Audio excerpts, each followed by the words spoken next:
Hello दोस्तों, नमस्कार। मैं हूं Abhishek. Welcome to shortcut information. प्राचीन काल से ही भारत नदियों का देश रहा है। भारत की भूमि में नदियां ऐसे बिछी हैं जैसे मानव शरीर में नसें, और नसों में बहने वाला खून और नदियों में बहने वाला पानी दोनों ही जीवन के लिए उपयोगी होते हैं।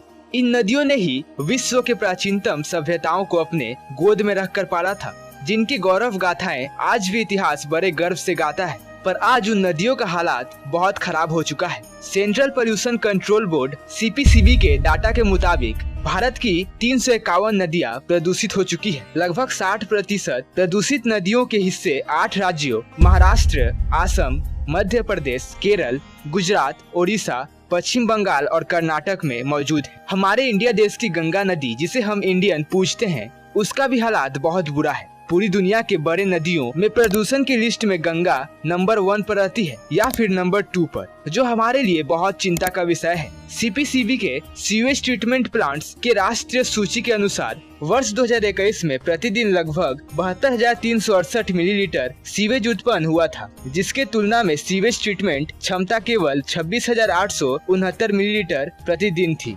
नदियों में सीवेज की इस बढ़ती मात्रा के कारण नदियों का जल का बायोलॉजिकल ऑक्सीजन डिमांड बढ़ जाता है, जिसके कारण नदियों का पानी दूषित हो जाता है। अब आप जरूर सोच रहे होंगे कि बायोलॉजिकल ऑक्सीजन डिमांड क्या है, तो मैं आपको बता दूं कि बायोलॉजिकल ऑक्सीजन डिमांड पानी में रहने वाले बैक्टीरिया और माइक्रो ऑर्गेनिजम्स की वो ऑक्सीजन डिमांड होती है जिससे वो किसी भी ऑर्गेनिक मैटर को डिकम्पोज करने के लिए यूज करते हैं।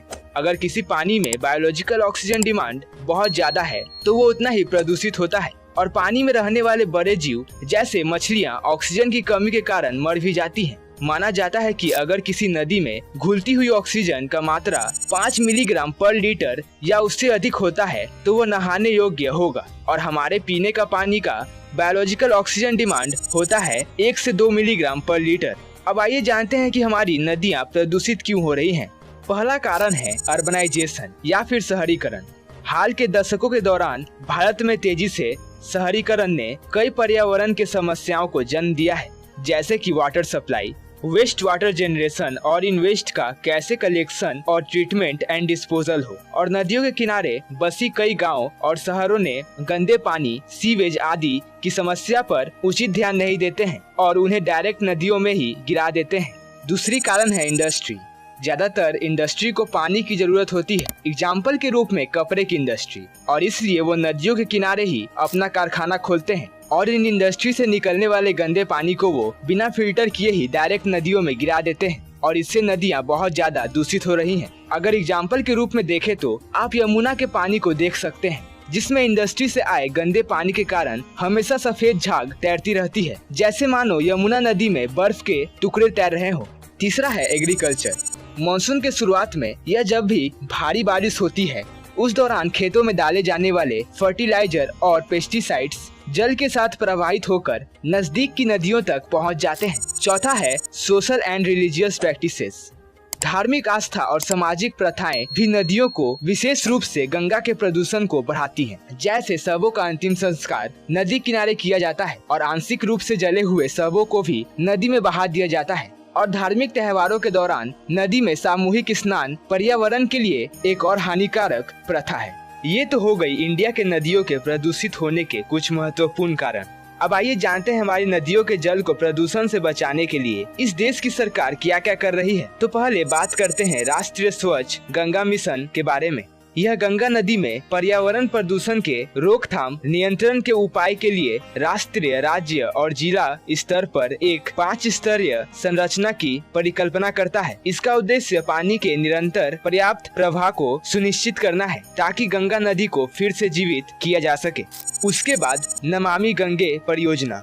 यह गंगा नदी को व्यापक रूप से स्वच्छ और संरक्षित करने के प्रयास के लिए परियोजना बनाने का काम करता है।